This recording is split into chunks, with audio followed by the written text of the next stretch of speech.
안녕하세요. 박일영입니다. 먼저 부탁의 말씀. 유튜브와 영상을 많은 사람들에게 홍보해 전달하고 전도해 주십시오. 좋아요, 구독 부탁드리겠습니다. 성경 66권을 모두 영상으로 제작할 수 있도록 구독, 회원 가입 후에 자발적인 후원을 부탁드리겠습니다. 오늘은 엘리후의 강론을 이제 본격적으로 다뤄볼 건데요. 구세주의 신앙강, 구주로 오시는 예수 그리스도의 신앙이 언제부터 생겼느냐, 이 신앙관이 언제부터냐를 잘 알 수 있는 내용들이 담겨 있어요. 신학자들과 신학 박사라는 사람들이 뭐 구세주의 신앙관, 뭐 천국과 지옥 이런 것들이 이스라엘이 그 멸망하에서 포로로 잡혀가가지고 그들이 너무 힘드니까 구세주를 기다리면서 만들어낸 신앙관이다 이래가지고 뭐 연도를 뭐 잡고 이러는데, 진짜 신학자라는 사람들이 성경 안 읽는 사람들이에요. 정말로. 네. 여기에 욥기에는요, 구세주의 신앙관이 엘리후를 통해서 나옵니다. 그래서 성경에서 다루는 최초의 구세주의 신앙관은 엘리후가 아니고요. 더 앞서 있어요. 아브람이에요. 아브람. 아브람에게 하나님이 내 씨의 약속을 주셨잖아요. 내 씨가 어떻게 되리라. 내 씨가 영원히 어떻게 되리라. 이런 약속을 주셨을 때 이 내 씨에 담겨 있는 신앙관이 뭐냐? 구주로 오시는 하나님에 대한 신앙이에요. 이 세상을, 이 세상 사람들을 구원하시를 구주로 오시는 예수님에 대한 신앙관이 내 씨의 언약에 담겨 있어요. 이걸 해석해내지 못하면서 엉뚱하게 막 연도들을 잡아요. 연도를 잡는다고 쳐요, 그러면. 그럼 아브라함의 내 씨의 언약이 무엇이냐? 그거는 아브라함이 이삭을 데리고, 네, 가면서 하는 말이 있죠. 이삭의 아버지여, 땔감하고 불은 다 있는데, 번제에 쓸 어린 양은 어디 있습니까? 하니까는, 그 아브라함이 뭐라 그래요? 아들아, 하나님께서 자신을 제물에 쓸 그 제물로 그 드릴 것이다. 이렇게 말을 하잖아요. 그러니까 이때부터 아브라함이 이미 구세주의 신앙을 가지고 있었거든요. 네. 그리고 여기에 나오는 이 엘리후는 아브라함 다음 세대 이삭의 세대에 살고 있던 사람이에요. 이때 이들은 이미 구세주의 신앙관을 가지고 살았어요. 그 근거들을 오늘 엘리후의 강론을 통해서 살펴볼 수가 있습니다. 자, 엘리후의 두 번째 주제인 구원의 주, 구원의 주에 대해서 알아볼게요. 33장 14절부터 18절 말씀이고요. 하나님께서 한 번 말씀하시고 두 번 말씀하셔도 사람은 그것을 알아차리지 못하는도다. 사람이 깊은 잠이 들어 침상에서 곤히 잘 때 꿈이나 밤의 한상 가운데 그분께서 사람의 길을 여시고 그들의 교훈을 인치듯 학청하시니 이는 그가 사람을 자신의 목적에서 물러나게 하시고 사람에게서 교만을 숨기려 하심이라. 그분은 사람의 혼을 구렁에 빠지지 않도록 붙드시며 그의 생명의 칼에 멸망하지 않도록 붙드시는도다라고 말을 해요. 이 창조주 하나님께서 어떤 분이냐를 엘리후가 이제 이어서 강론을 하는데, 그분은 사람의 혼을 구렁에 빠지지 않게 붙드시고, 이 구렁이 어디입니까? 음부의 세계, 지옥이 있는 곳, 불못이 있는 곳, 이곳에 빠지지 않도록 붙드시며 그의 생명이 칼에 멸망하지 않도록 붙드시는도다라고 말을 하죠. 그러니까 앞서서 친구들하고 욥이 계속 강론했던 욥도 그랬잖아요. 자신이 죽어서 음부로 내려가게 될 것이다. 막 이러면서 막 지옥을 가게 될 거라고 막 하나님 협박했잖아요. 그리고 친구들도 막 죄인은 죽어서 뭐 하나님은 죄인을 뭐 벌해가지고 음부로 지옥으로 보내신다. 막 이런 분이라고 막 강론을 했잖아요. 제대로 알지도 못하면서. 근데 엘리후는 하나님이 그런 분이 아니다. 하나님은 사람의 혼을 구렁에 빠지지 않도록 붙들어 주시는 분이다. 라고 강론을 합니다. 이 얼마나 차이가 큽니까? 그래서 신앙은 말씀에 근거해서 신앙을 가지셔야지, 말씀을 안 읽으면서 신앙생활 막 한다는 거는 헛된 짓이에요. 헛된 짓. 엘리후는 하나님께서 아무 때나 아무한테나 말씀하시는 것이 아니고 꿈이나 환상으로 교훈을 인치듯이 주시는데 이유는 그 사람이 교만으로 죄를 짓고 음부의 끝없는 깊은 구렁에 빠져 멸망하지 않게 하시기 위해서라며 구원의 주를 강론하기 시작합니다. 그리고 이 시대는 하나님이 이렇게 사람들과 만나셨다는 거예요. 그 사람의 깊은 잠에 들었을 때 꿈이라든가 환상이라든가 예, 이렇게 해가지고 그들에게 인치듯이 이렇게 나타나가지고 알려주셨죠. 구약에 많은 내용들이 있어요. 이런 내용은. 그리고 하나님께서 직접 찾아오시는 경우도 있고요. 33장 19절, 24절까지 사람이 자기 침상에서 아픔으로 징계를 받으며 강한 통증으로 많은 뼈가 징계를 받음으로 그의 생명이 빵을 싫어하고 그의 혼이 맛 좋은 음식을 싫어하는도다. 그의 살은 세잔해져서 보이지 않고 보이지 않던 뼈들이 튀어나오는도다. 이제 그의 혼이 음부에 다가가고 그의 생명이 멸망자들에게 다가가는도다. 만일 한 전달자가 그와 함께 있다면 즉 사람에게 그의 정직함을 보여줄 1000명 가운데 한 명의 해석자가 있다면 그때는 그분께서 그 사람에게 은혜로우셔서 말씀하시기를 구렁에 내려가는 것을 구해주라. 내가 몸값을 얻었다 하시리라. 고 강론을 펼칩니다. 욥이 상태를 계속 말을 하고 있죠. 욥이 지금 강한 통증과 징계, 뼈의 징계와 이런 것들로 막 그 혼이 맛 좋은 음식도 싫어하고 세잔해져서 정말 음부로 그 내려가는 것밖에 소망이 없는 이 욥에게도 만일 한 전달자가 그와 함께 있다면 즉 사람에게 그의 정직함을 보여줄 욥이 그렇게 주장하는 욥의 의를 보여줄 1000명 가운데 한 명의 해석자가 있다면 그때는 그분께서 하나님께서 이 해석자의 해석을 통해서 하나님께서 그 사람에게 은혜로우셔서 말씀하시기를 하나님은 사람이 멸망해서 구렁에 들어가는 걸 빠지지 않게 하시는 분이니까 구렁에 내려가는 그를 구해주라 내가 내 몸값을 얻었다 하시리라고 말하는 거예요. 그러면서 요백에 당신에게 구원의 주가 있습니다라고 알려주는 겁니다. 엘리후는 욥의 아픔을 공감하며 욥의 정직함을 말하면서 한 명의 해석자가 있음을 욥에게 구주가 있음을 전해주고 있어요. 엘리후는 아브라함에게 주신 메시의 언약, 즉 구주의 언약을 정확히 알고 강론하고 있는 것입니다. 엘리후는 세상 죄를 제거하는 구주와 세상을 구원하실 구세주가 있음을 강론하고 있어요. 만일 한 전달자가 그와 함께 있다면 즉 사람에게 그의 정직함을 보여줄 1000명 가운데 한 명의 해석자가 있다면 그때는 그분께서 그 사람에게 은혜로우셔서 말씀하시기를 구렁에 내려가는 것을 구해주라 내가 몸값을 얻었다 하시리라 고 말하는데요. 엘리후가 구세주의 신앙을 가졌다고 추론하는 이유 중 하나인 구절입니다. 엘리후는 내가 몸값을 얻었다는 말에서 알 수 있듯 엘리후가 말한 내가 몸값을 얻었다는 말에서 알 수 있듯 아브라함에게 약속한 메시가 한 전달자로 오셔서 자신을 몸값으로 주실 것을 명확히 알고 있었습니다. 하여 욥에게 한 명의 해석자가 있다며 구주가 있음을 강론하고 있는 것입니다.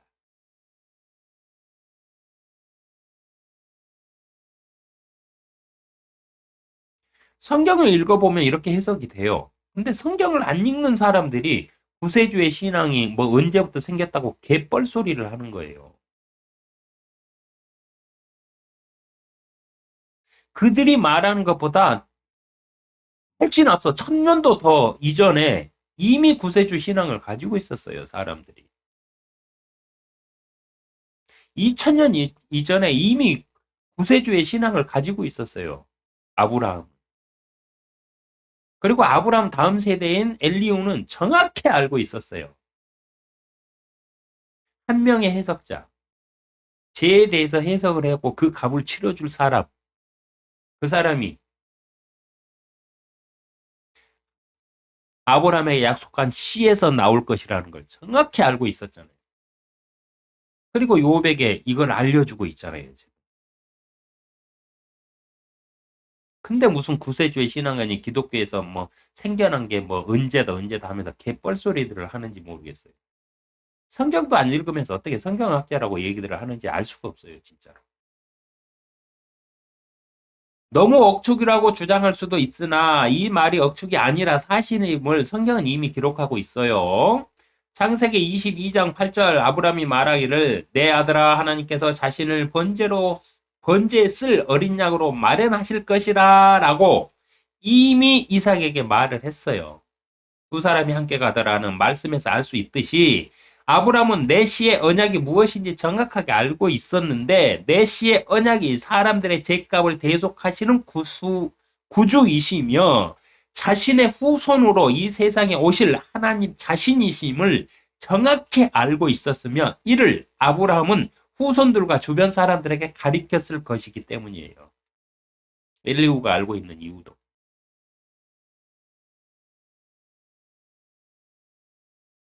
이 시대는 지금의 시대처럼 뭐 뉴스가 있고 TV가 있고 막 이런 시대가 아니죠. 이 시대는 그 이야기꾼들이 있던 시대고요. 이 시대는 철학자들이 자기의 철학을 갖다가 강론하고 돌아다니면서 밥 벌어먹고 살던 시대예요. 이 시대 새로운 이야기가 하나가 만들어지면 급속도로 이야기꾼들을 통해 가지고 막 여기저기 퍼지기 시작하던 시대예요. 이런 시대 배경을 이렇게 쭉 따져보면은요. 그 생각해 보면 아브라함에게 하나님이 나타나셔서 말씀하셨죠. 아브라함이 자기 그 집안 사람들한테 가리키면서 이걸 다 알려줬죠.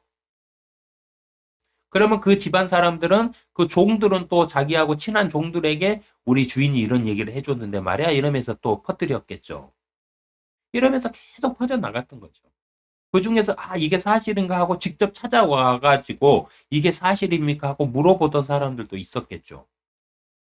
옛날에 철학자들은 순례자들은 그렇게 돌아다니면서 성인들을 만나갖고 학문을 공부하고 10년, 20년, 30년, 40년을 공부해가지고 나중에 자기만의 철학을 이렇게 만들어내가지고 또 설파를 했었잖아요. 이런 시대니까. 아브라함이 정확하게 구주의 신앙을 가지고 있었어요. 그리고 아브라함은 하나님이 뭐라고 그랬어요? 그 사람을 선택한 이유가 아브라함은 자기의 가족들과 자기의 모든 사람들에게 가리켜 행하게 할 것이라고 얘기했잖아요. 하나님의 공의와 법을 가리킬 것이라고 그랬잖아요. 그러니까 하나님의 아브라함을 선택한 이유는 하나님의 믿음도 있었지만 그가 가리키는 사명이 가리키는 그 달란트를 가지고 있었기 때문이잖아요. 그렇기 때문에 이 구주의 신앙, 구세주의 신앙과는 아브라함 때부터 시작된 거예요. 하나님이 아브라함에게 내시의 약속을 준 그 순간부터 시작된 거예요. 그럼 연도가 어떻게 돼요? 아브라함이 아담부터 2000년 정도 지난 사람이니까 지금부터 BC 몇천 년입니까? 5000년 전에 구주의 신앙과는 이미 시작된 거예요. 근데 그걸 갖다가 뭐 이스라엘이 망해갖고 어디 뭐 포로로 끌려가갖고 그들에게 희망이 없으니까 막 그들에게 힘을 주기 위해서 종교 지도자들이 구주의 신앙관을 만들기 시작했고 아울러서 거기에 이분법적인 사고를 받아들여갖고 천국과 지옥을 개념을 막 심으면서 그들에게 막 구원받기 위해서 막 살아야 된다 이렇게 설파를 했다고 헛소리들을 하는 게 신학 박사들이라니까 기독교에 개신교 안에 이런 박사들이 있어요. 맨날 유튜브에 나와갖고 떠들어. 무슨 개 같은 짓거리들이에요. 그 사람들은 성경을 안 읽는 것 같아.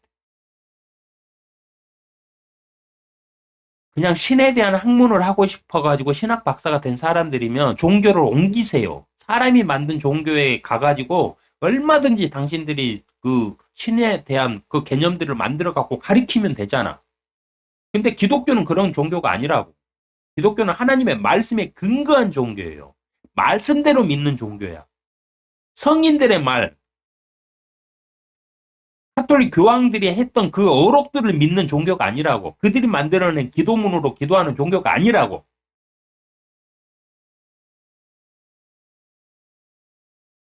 그런 말들을 쉽게 웃으면서 넘기면서 오염되지 마세요, 여러분. 창세기 18장 19절 내가 그를 안하니 그가 자기 자식들과 자기 뒤에 올 자기 집안 식구들에게 명하겠고 그들은 주의 도를 지켜 정의와 공의를 행하리라. 아브라함을 선택하신 이유예요, 하나님.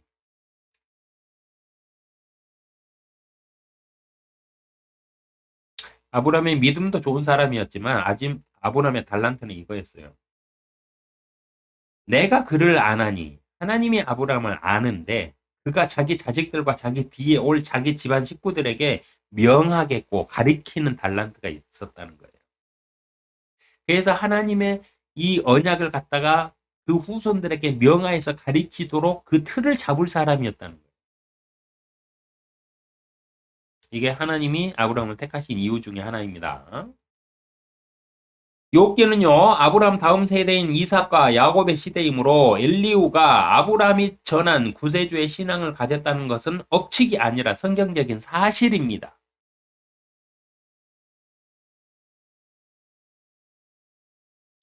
33장 25절 그러면 그의 살이 어린아이의 살보다 더 신선해지리니 그가 자기 젊은 시절로 돌아가리라. 이 구절을 사람이 부활하면 이렇게 될 것이다 고 부활대로 해석하는 것도 억측이에요. 이 말은요 구원하시는 하나님을 통하여 다시 회복될 것임을 말하는 위로의 말이에요. 욥에게. 당신의 지금 피부가 상하고 얼굴이 지금 그렇게 돼 가지고 뼈의 고통과 그렇게 있지만은 하나님께서 당신을 다시 회복시켜 가지고 어린아이의 살같이 살보다 더 신선해지게끔 당신을 아주 젊은 시절의 사람으로 돌아가게끔 회복시켜 주실 거라는 위로의 말을 하고 있는 겁니다. 33장 26절 말씀은 그가 하나님께 기도하면 그분은 그에게 호의를 베푸실 것이요 그가 기쁨으로 그분의 얼굴을 보리니 이는 그분이 사람에게 그의 의를 주시기 때문이라고 말하면서 욥에게 하나님께 기도하라고 힘을 내라고 위로하는 말입니다. 엘리후는 욥이 하나님을 찾으나 응답이 없다고 괴로워하자 그래도 하나님을 찾고 그분께 기도하라고 조언하고 있는데요. 그 이유가 뭐냐? 33장 27절부터 30절에 나옵니다. 그분은 사람들을 바라보시는데 어떤 사람이 말하기를 내가 죄를 지었고 옳았던 것을 변개하였으나 그것이 내게 이롭지 않았도다라고 한다면 그분은 구렁에 내려가는 그 사람의 혼을 구원해 주실 것이며 그의 생명은 빛을 보리라.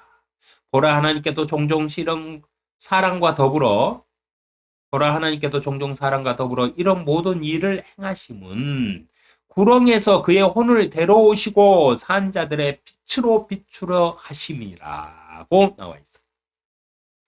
여기에 보면 욥에게 사단에게 욥을 시험하도록 허용한 이유가 나오죠. 욥기가 쓰여진 이유가 이 한 구절에 다 들어있어요. 30절. 구렁에서 그의 혼을 데려오시고 산 자들의 빛으로 비추러 하심이라고 돼 있죠. 그러니까 욥을 통해 가지고 욥기를 통해 가지고 살아있는 우리들, 신앙인들, 후손들, 하나님을 찾는 우리들에게 욥기를 통해서 자기의 신앙관을 돌아보고 하나님을 어떻게 섬겨야 되는지 정확히 알도록 하시기 위해서 욥을 통해서 산 자들의 빛으로 비추려고 일부러 욥의 이 시험을 허락하셨다. 이런 결론이 여기 딱 나와 있어요. 욥기에. 성경은 성경으로 항상 해석이 되는 거예요. 생각을 안 해서 그러는 거예요.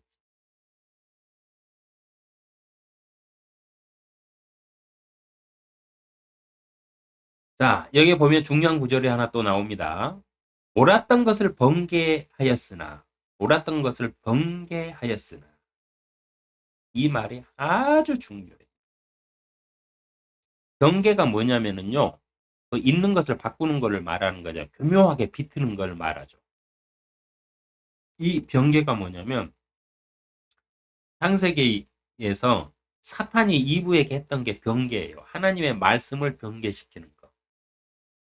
하나님은 뭐라고 그랬어요? 이 과실을 먹는 날에는 반드시 죽으리라 그랬는데 살짝 교묘하게 번개를 시켰죠. 사탄이. 반드시 죽지는 아니하리라 이랬잖아요. 말 몇 마디, 글자 몇 개 바꾸는 게 병개예요. 근데 이 병개가 어마어마한 결과들을 만들어내죠. 욥에게 하나님의 피조물인 사람이 자신을 창조하신 주이신 하나님과 동등한 것처럼 병개, 잘못된 생각을 하였다고 지적하고 있는 겁니다.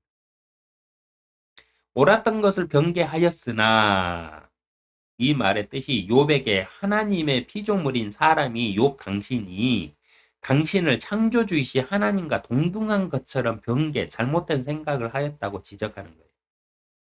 욥이 자신을 의롭게 여기는 것은 이롭지 못하다는 것을 깨닫고 하나님께 회개한다면 하나님께서 구해 주실 것이라며 사람이 욥처럼 고난을 당하는 일이 종종 있는데 그 이유 또한 하나님께서 그 사람을 구원하시기 위함이라고 말하면서 하나님은 구원의 주이심을 강론하고 있어요. 욥에. 그분은 사람들을 바라보시는데 어떤 사람이 말하기를 내가 죄를 지었고 옳았던 것을 변개하였나이다. 그것이 내게 이롭지 않았도다라고 한다면 회개한다면 그러니까 엘리후는요 욥에게 직접 직설화법을 쓰지 않고 항상 예시를 들어서 이렇게 설명을 해줘요. 어떤 사람은 욥 당신을 뜻하는 거예요. 근데 욥 당신이 이렇게 말하면 욥이 자존심이 상하잖아요. 그러니까 그걸 돌려가지고 비유로 어떤 사람이 말하기를 이렇게 말하는 거예요. 내가 죄를 지었고 옳았던 것을 변개하였으나 이 말은 내가 내 나름대로 잘못 생각했다. 이거를 깨닫고 그것을 내가 잘못했음을 그 하나님 앞에서 고백을 한다면 이 뜻입니다. 그분은 구렁이에 내려가는 그 사람의 혼을 구해 주실 것이며 욥이 자기는 이제 구렁이에 내려가는 일밖에 안 남았다고 그랬잖아요. 그러니까 그 죽음에서 당신을 구해 주실 것이다. 그는 생명의 빛을 보리라. 이렇게 말하는 거예요.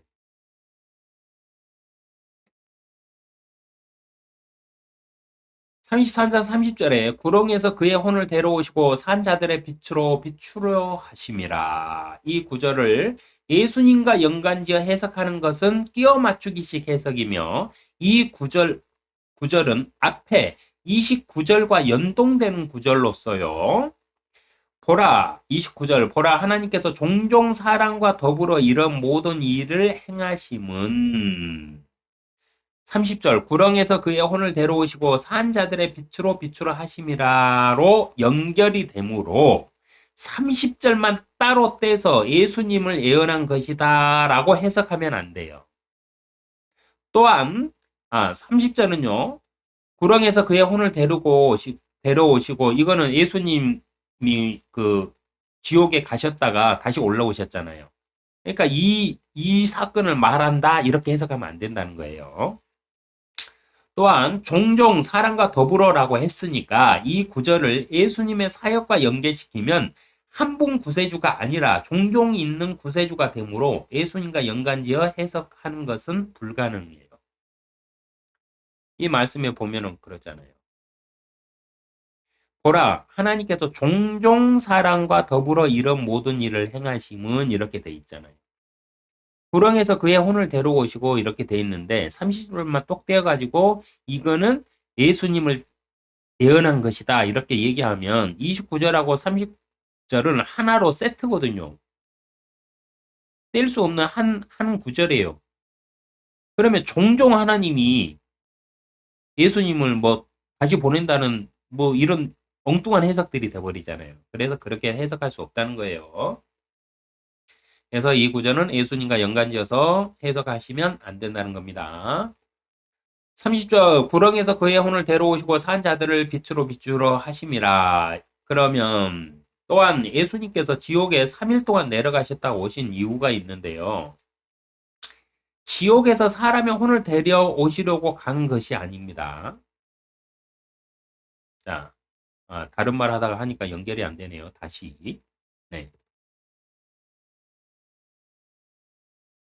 이 구절을 예수님의 사역과 연계시키면 한 분 구세주가 아니라 종종 있을 구세주가 되므로 예수님과 연관지어 해석하는 것은 불가능합니다. 또한 예수님께서 지옥에 3일 동안 내려가셨다 오신 이유는요.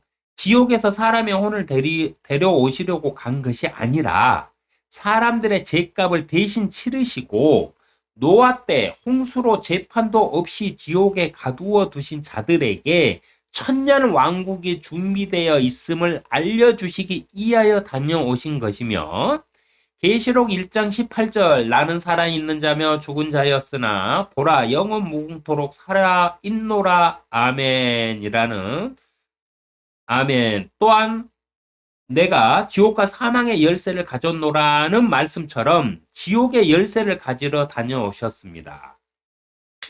예수님이 지옥에 다녀오셨잖아요. 그 이유는 뭐냐면 첫 번째 이유가 우리의 죄값을 거기에다가 던져 넣기 위해서. 두 번째 이유가 뭐냐? 거기에 재판도 없이 몰아 넣어서 가둬 놓으신 지옥에 갇혀 있는 노아 시대 사람들 있죠. 그 사람들에게 천년 왕국이 있으니까 조금만 더 기다려라 하면서 복음을 전하기 위해서. 세 번째는 뭐다? 나중에 사탄을 잡아다가 천년 왕국이 시작되기 전에 재림 때 사탄을 잡아다가 천년 동안 여기다 깊은 구렁에다 가둬 놓잖아요. 그래서 그 출입구를 잠글 수 있는 열쇠를 가지러 다녀오셨다 이렇게 해석이 됩니다. 이거는 그냥 뭐 이렇게 말을 하면 소설 같지만 성경을 이렇게 쭉 읽다 보면은 한 구절 한 구절 이렇게 막 퍼져 있거든요. 그것들을 하나하나 연관성을 이렇게 찾아갖고 지어보면 그런 결론이 나와요. 저는 앞으로 가면서 계속 그 구절에 가면은 또 다시 해석해 드릴게요. 30절 구렁에서 그의 혼을 데려오시고 산 자들의 빛으로 비추려 하십니다. 이 구절은요. 지옥에 갈 사람의 혼을 지옥에 가지 않도록 구원을 베푼다는 의미로 해석해야만 됩니다. 그럼 빛으로 비추려 하심이라는 뜻은 무슨 뜻일까요? 고난을 당한 사람이 하나님의 은혜로 회복되므로 고난에 처한 사람들에게 희망의 빛이 된다는 의미일 뿐이에요. 직접 진짜로 그 지옥에서 사람을 꺼내온다는 말이 아닙니다. 33장 32절 당신이 말할 것이 있으면 내게 대답하라 말하라 이는 내가 당신을 의롭게 하고자 함이라. 엘리후는 자신의 강론이 욥의 교만을 지적하거나 욥의 말들에 반박하며 잘못을 지적하려는 것이 아니며 욥에게 구원의 주가 있음을 알게 하여 욥을 의롭게 하고자 함임을 밝히면서 강론을 이어가고 있어요. 구주이신 예수 그리스도의 신앙은 아브라함 때부터 시작이 되었습니다. 아브라함 다음 세대인 욥의 시대 엘리후는 구세주의 신앙관을 가지고 구원의 주로 오실 구주를 바라보며 구원하시는 하나님을 믿고 있었어요. 하여 우리에게 구주가 있음을 욥에게 지금 강론을 하는 거예요. 성경이 없던 욥의 시대의 엘리후보다 성경이 주어진 이 시대의 기독교인들은 구원하시는 하나님을 신뢰하며 믿고 따르고 있을까요?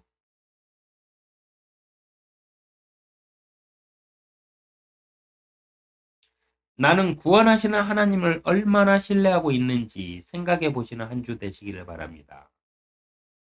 엘리후는 성경이 없던 시대의 엘리후는 아브라함을 통해서 전파된 구주에 대한 신앙을 이렇게 확실히 가지고 있었어요. 그러면서 고난에 처한 욥에게 위로를 하면서 우리에게 구주가 있음을 강론을 하고 있습니다. 이 시대 우리는 어려움에 처한 사람들에게 엘리후와 같이 나의 구원의 주를 자랑하고 계신가요? 아니면 숨기고 사시나요? 잘 생각해 보시는 한 주 되시기를 바라며 하나님의 평이 함께 하시기를 기도합니다.